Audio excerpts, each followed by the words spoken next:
لیکن بس یہ کہ جیسے آپ لوگ جانتے ہیں اور آپ بھی جانتی ہیں کہ میری اس کوارنٹین میں ہی شادی ہوئی ہے، تو میں کہتی ہوں کہ ایک طریقے سے میرے لیے یہ بہت بینیفٹ بھی ہے کہ میری ٹوٹلی ارینج شادی ہوئی ہے، اور مجھے نوئنگ میرا ان کا لائک پروسیجر چل رہا ہے، میرا ابھی ان کا گھر بیٹھے بیٹھے بھلے روزے چل رہے ہیں لیکن میں ان کو روزوں کے ساتھ ساتھ جان بھی رہی ہوں تو یہ کہ سلسلہ چل رہا ہے لیکن مزہ آ رہا ہے. بس سکھا جو گیا وہ یہ ٹائم سکھا رہا ہے کہ مطلب میں نے بچپن سے ریما جی ایک بات سنی تھی کہ نا اللہ کی مرضی کے بغیر پتا بھی نہیں ہلتا. میں نے صرف سنی تھی اور میں نے کبھی دیکھا نہیں تھا. مطلب ایسا کیسے ہو سکتا ہے کہ اللہ کی مرضی کے بغیر پتا بھی نہیں ہلتا، لیکن ہم تو سب کچھ وہ کر رہے ہیں جو ہمارا دل کرتا ہے، اور یہ وہ تو اب دیکھ لیا. مہران رحمت میں آپ سبھی کو خوش آمدید. بریک پر جانے سے پہلے من موہنی نمرا خان نے کہا کہ بندے تو کرتا وہ ہے جو تو چاہتا ہے، مگر ہوتا وہ ہے جو میں چاہتا ہوں. اگر تو وہ کرے جو میں چاہتا ہوں تو یقین کر کے وہ ہوگا جو تو چاہتا ہے. تو رب تعالیٰ نے وہ کیا جو وہ چاہتا تھا. آپ کی زندگی میں ایک ایسی شخصیت آ گئی جن سے آپ کی کوئی انٹریکشن بھی نہیں تھی، اور اٹس ٹوٹلی ارینج میرج. تو یہ کیسے، یہ رب کی رضا پر آپ نے سرخم کر دیا؟ بالکل. سب سے پہلے تو اللہ میاں، پھر اس کے بعد ماں باپ. اور کبھی مطلب ہمیشہ سے سوچا تھا کہ ہاں ارینج میرج ہوتی ہے لائک، لیکن لٹرلی پورا نام بھی مجھے مکمل نہیں ان کا پتہ تھا. اور ضروری نہیں ہے کہ نام مکمل پتہ ہونا چاہیے تو ہی زندگی گزر سکتی ہے، لیکن جتنا میں نے اب تک ان کو جانا ہے الحمدللہ میں کہتی ہوں میری ساس خاص طور پہ ریما جی سب سے زیادہ مجھے بگاڑنے والی وہ ہیں. لاڈ سے اتنا پیار کرتی ہے مجھے. مطلب میں سوچتی تھی کہ سسرال جاتے ہی سب سے پہلے بہنوں نے نا مجھے چھوٹی موٹی چیزیں، یہ بہت جلدی پک جاتا ہے، کھیر تو اتنی جلدی پک جاتی ہے، یہ تو کھلا ہی دینا نا ان کو، اس طرح نا. لیکن میری ساس نے تو مجھے گلاس تک نہیں اٹھانے تک کی توفیق دی، اتنا مجھے لاڈ سے انہوں نے رکھا ہے. اور میرے شوہر ہیں بھی لندن سے، اور ہی پولیس آفیسر ہے الحمدللہ ماشاءاللہ سے. تو وہ بڑے اوپن مائنڈیڈ ہیں، بڑے لبرل ہیں.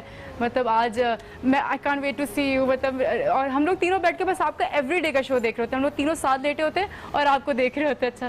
اور میری ساس کہتی ہیں کیا یہ بولتی کتنا پیارا ہے، یہ بولتی کتنا میٹھا ہے نا، مطلب کیا پرسنالٹی ہے اس کی. تو میری ساس ابھی آپ کو دیکھ رہی ہوں گی ڈیفینیٹلی. تو یا تھینک یو نمرا کی ساس ہمارے لیے بہت ہی قابل احترام. آپ کا بہت بہت شکریہ کہ آپ ہمارے شو کو دیکھتی ہیں، اور اگر آپ میری تعریف کرتی ہیں تو بہت بہت آپ کا شکریہ. اپنی دعاؤں میں یاد رکھیں.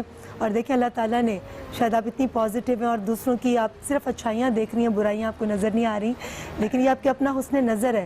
اس لیے اللہ تعالیٰ نے اتنا حسین چہرہ، ایسا پیارا چاند آپ کے گھر کی رونق بنا دیا. Love you Rima ji, love you. I love you too sweet heart. اچھا مجھے یہ بتاؤ کہ ساس کی آپ نے تعریف کر دی، میاں کی آپ نے تعریف کر دی، ننند بھی ہیں آپ کی؟ جی وہ بھی دیکھ رہی ہے. اور مزے کی بات یہ کہ اتنا تو میرے شوہر پوزیسو نہیں ہے جتنا میری نند کا بیٹا پوزیسو ہے میرے بارے میں. مطلب کسی ٹائٹل پہ میں نے اگر ہیرو کے ہاتھ رکھا ہوا ہے شولڈر پہ، انہوں نے ہاتھ کیوں رکھا ہوا ہے؟ ان کی تو میرے ماموں سے شادی ہوئی ہے، انہوں نے اس طرح. اور ان کو بول دو کہ نا ان کی کوئی تعریف نہ کیا کرے لائف چیٹ پہ کسی، ان کو بول دو بس میں اور مجھے نمبر دے، میں ان سے بات کیا کروں گا. تو ایک فیملی ایسی مجھے الحمدللہ میری ماں مجھے ہمیشہ یہ کہتی ہے یہ تمہاری دعاؤں کا اثر ہے، یہ تمہاری دعاؤں کا اثر ہے نمرا کہ تمہیں ایسی فیملی ملی الحمدللہ. سچ کہہ رہی ہوں ریما جی، دعائیں رد نہیں ہوتی ہیں. اللہ میاں کا جواب دینے کا طریقہ کچھ الگ ہے. یا تو وہ یس کہتے ہیں کہ یا تو فوراً اسی وقت ہو گئی، یا تو وہ کہتے ہیں کہ ابھی وہ وقت نہیں ہے، یا تو وہ کہتے ہیں کہ یہ تمہارے لیے صحیح نہیں ہے. تو یہ 3 طریقے اللہ کا جواب دے دے گا، لیکن ہم سمجھ نہیں پاتے کبھی کبھی. تو اللہ میاں نے اس بار مجھے یس کہہ دیا، اور میرے نصیب میں مجھے اتنے اچھے لوگ ملے. اور میری فیملی ایسی ہے کہ میرے ماں باپ بھی، میرے سسرال والے بھی، میں ابھی بھی پینٹ شرٹس پہنتی ہوں. مطلب میں جو ٹام بوائے ہوں نا، میں ہمیشہ سے، یہ تو میں بس آپ لوگ کے لیے ایسے ہی نزاکت ہے، لیکن میں ہمیشہ سے ٹام بوائے رہی ہوں، لڑکوں کی طرح چلنا بھی لڑکوں کی طرح، باتیں بھی لڑکوں کی طرح. تو میرا شوہر مجھے کہتا ہے وہ میرا چھوٹا ڈان آ گیا، ادھر میرا چھوٹا ڈان آ گیا. تو میرا شوہر مجھے چھوٹا ڈان کہتا ہے مجھے. پتہ ہے نمرا، آپ کی پرسنالٹی کی، آپ سے میری پہلی ملاقات ہے، مگر آپ کی پرسنالٹی کی سب سے خوبصورت بات جو ہے کہ آپ کو کسی بھی جگہ جائیں اس جگہ کی اہمیت کا احساس ہے, اس کے ادب و آداب ہیں, آپ اس کو فالو کر رہی ہیں. یہ سب سے امپورٹنٹ چیز ہے. باقی ہماری ذاتی کردہ نہ کردہ غلطیاں, خطائیں, اچھائیاں, اس سب کے ہم جواب دیں اپنے رب کو ہیں.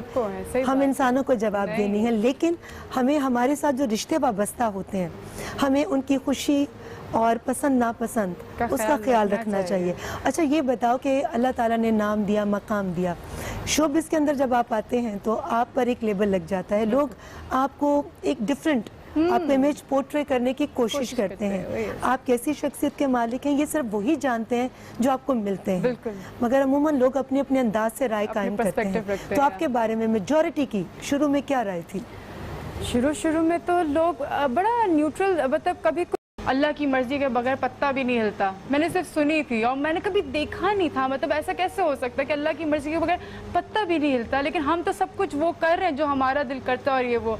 تو اب دیکھ لیا مطلب اب دیکھ لیا کہ اللہ ہے اور اللہ نے کہا کہ میں ہوں, دیکھ لو. کوئی مذہب, کوئی دین, کوئی ایمان, کچھ نہیں ایسی, بس یہ پوری دنیا کی ایک آزمائش ہے. تو حضرت اکرم صلی اللہ علیہ وسلم نے حضرت علی رضی اللہ تعالیٰ عنہ نے پوچھا کہ اس چیز کو کیسے ڈفرینشیٹ کیا جائے کہ یہ جو مصیبت ہم پہ پڑی ہے یہ سزا ہے کہ یہ مصیبت ہے, یہ آزمائش ہے, سوری یہ آزمائش ہے کہ یہ سزا ہے.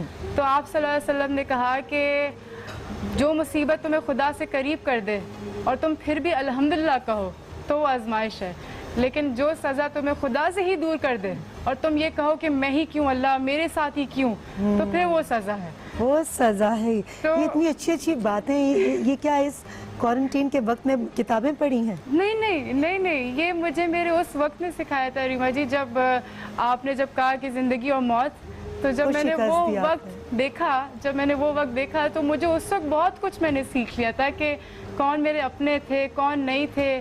کتنی بار میں نے اپنی آنکھوں سے بھی نماز پڑھی, تب مجھے اندازہ ہوا کہ اللہ مجھے آزما رہا ہے, اللہ نے مجھے سزا نہیں دی ہے. میں اس وقت اسکواش کھیلتی تھی, میں اسکواش پلیئر تھی جہانگیر خان کے ساتھ, میں انڈر-19 اسکواش کھیلتی تھی, but after my like accident میں بھاگ نہیں سکتی تھی, میں چل نہیں سکتی تھی, وہ زیادہ ڈپریشن تھا میرا. لیکن پھر بھی اگر میں اللہ کے اتنے قریب تھی اور میں کبھی کوئی گلہ نہیں کرتی تھی. میں نے اپنے گھر آنے کے بعد 4 دن کے بعد میں نے غزل نائٹ رکھوائی امی ابو کے لیے, جبکہ سب کچھ, میں ویل چیئر پہ بیٹھی ہوئی امی ابو, کیونکہ مجھ سے زیادہ اسٹرگل انہوں نے کیا. میں تو بے ہوش رہتی تھی, مطلب مجھے تو نیند کے انجیکشنز لگا دیے جاتے تھے, لیکن وہ مجھے آنکھوں سے دیکھتے تھے, اور ان کی قربانیاں جو تھیں وہ میں اب نہیں بھول سکتی. کہ مجھے ہمیشہ ریما جی, مجھے ہمیشہ سے شوق تھا کہ ایک سادگی سے شادی ہو میری, ہمیشہ سے کوئی دھوم دھڑکے نہ ہو, بس سادگی سے ہو. مجھے خرچہ کروانے کا کبھی شوق نہیں تھا. کیوں؟ پتہ نہیں کیوں, مطلب میں نے اس لیے کیونکہ I am a good observer, میں آبزرو بہت کرتی ہوں چیزیں. تو میں نے آج تک جتنی چیزیں دیکھی کہ اتنے دھوم دھڑکوں سے ہوتی ہیں چیزیں, اتنی خوشحال زندگیاں, مطلب وہ شادیاں ہوتی ہیں, مہنگے جوڑے ہوتے ہیں, اور پھر کچھ ٹائم کے بعد ہی زندگی ویسی ہی ہو جاتی ہے جیسے لڑکی ایک, مطلب کہتے ہیں نا کہ ایک ہیپیلی میرڈ لائف ایک مت ہے, لیکن یہ مت تب تک ہے جب تک آپ اس کو عذاب بنا رہے ہو. لیکن اگر آپ کی مرضی آپ اس کو خوبصورت بھی بنا سکتے ہو. تو میں نے امی سے کہا, امی جب میں اپنی شادی کے 10 سال گزار لوں نا تب میری شادی کیجیے گا دھوم دھام سے. اور یہ سب ماں باپ کو مجھے کہنا ہے کہ اتنا پیسہ تب خرچ کیا کریں اپنی اولادوں پہ جب وہ ایک ٹائم پیریڈ گزار چکے ہو اپنے میاں اور اپنی بیوی ایک دوسرے کے ساتھ. تو میری سادگی سے ہی ہوئی شادی, اور میں ایگزیکٹلی الحمدللہ میں ہمیشہ سے ایسی ہی چاہتی تھی. اس لیے ہمیشہ جو بولے سوچ سمجھ کے بولے, کیونکہ کبھی بھی آپ کی قبولیت کی گھڑی ہو سکتی ہے. نمرا, ابھی آپ نے باتوں کے دوران منشن کیا کہ آپ کا ایکسیڈنٹ ہوا, اور بالکل موت کو بہت قریب سے آپ نے دیکھا. ایک تو یہ بتائیں کہ ایکسیڈنٹ کس وجہ سے ہوا؟ گاڑی کی تیز رفتاری تھی, تاکہ یہ بھی لوگوں کو اندازہ ہو, خاص طور پہ ہمارے وہ لوگ جو گاڑی چلاتے ہیں تو یہ بھول جاتے ہیں کہ گاڑی کی بھی ایک ٹائمنگ ہے, اس کو بھی ایک مشین ہے, اس کو اس سے زیادہ آپ نے نہیں تیز چلانا. تو یہ بھی آپ کا میسج بہت امپورٹنٹ ہے تمام سننے والوں کے لیے. میں 4 دن سے سوئی نہیں تھی ریما جی, اور آپ شوٹ پر تھیں؟ شوٹ پر تھی میں. پلیز یہ واقعہ ضرور آپ مجھ سے شیئر کریں. میں سیٹ پر تھی اور میں بیک ٹو بیک شوٹ کر رہی تھی, اور ہمیشہ سے امی نے ہی نوالے بنا بنا کے منہ میں کھلایا نا کھانا, اور 23 سال کی عمر تک مجھے نوالے بھی نہیں بنانے آتے تھے. بڑا لاڈ پیار سے اماں بن رکھا, تو انڈسٹری میں ڈال دیا. اب انڈسٹری اچھا, مطلب انڈسٹری ایز ان ہماری انڈسٹری بہت اچھی ہے, لیکن دنیا میں ہر اچھا برا کہیں نہ کہیں ہوتا ہے, ہر شعبے میں ہوتا ہے.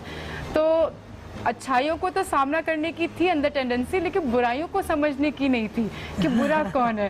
تو امی ہر جگہ جاتی تھی ساتھ, ہر جگہ ساتھ جانا, نہیں میری بچی یہ نہ ہو جائے, میری بچی ہاتھ سے نہ نکل جائے, میری بچی بگڑ نہ جائے. لیکن امی ابو کو ایک مقام پہ بھی دیکھنے کا مجھے ہمیشہ سے شوق تھا. تو کیا کہتے ہیں, اب گاڑی ابو نے گفٹ کی تو نئی نئی آزادی نہ دی مجھے امی ابو نے, کہ نا جا بیٹا جی لے اپنی زندگی. تو نا مطلب نئی نئی آزادی ملی, تو کہتے ہیں نا ہضم نہیں ہوئی مجھے. میں بغیر سوئے ڈرائیونگ کر کر کے جا رہی تھی اکیلے, اور شادی سیکوینس تھا, رات کو شوٹ 2-2:30 بجے ختم ہوئی. میں جا رہی تھی, every thing was normal, like میں جا رہی تھی, اور ایک دم سے میرا بی پی لو ہوا بغیر سوئے ہوئے, اور میری آنکھ لگی اور میں اسٹیئرنگ پہ گر گئی. اب وہ آٹومیٹک گاڑی تھی, تو میرے وزن کی وجہ سے ایکسیلیٹر پورا دب گیا. اب وہ ایکسیلیٹر دبا تو 120-140 کی سپیڈ ہو گئی پوری میرے وزن سے, اور وہ آرمی کی جیپ میں گھس گئی پوری. اور جب وہ گھسی ہے تو مجھے اپنے 15-16 دن کی زندگی کا کچھ نہیں پتہ, بیکاز آئی واز انکانشیس. لیکن میرے امی ابو جو مجھے بتاتے ہیں یا لوگ جو مجھے بتاتے ہیں, میں وہی پھر آگے بتاتی رہتی ہوں. کہ میرے لیور پہ اسٹیئرنگ ہٹ ہوا تھا, میرے برین میں شیشہ ہٹ ہوا تھا, کلوٹنگ ہو گئی تھی بلڈ کی, اور 5 جگہ سے میری رائٹ لیگ الگ ہو گئی تھی, ٹوٹ گئی تھی بالکل. اور میں 1-1.5 سال ویل چیئر پہ رہی ہوں, محتاجی پہ رہی ہوں میں. اور اس وقت جب بھی آنکھ کھلتی تھی تو کوئی نہیں دکھتا تھا, بس اماں ابا ہی دکھتے تھے میرے. اور جس وقت مجھے رات کا کھانا نہیں ملا, اس رات میرے ماں باپ نے کھانا نہیں کھایا.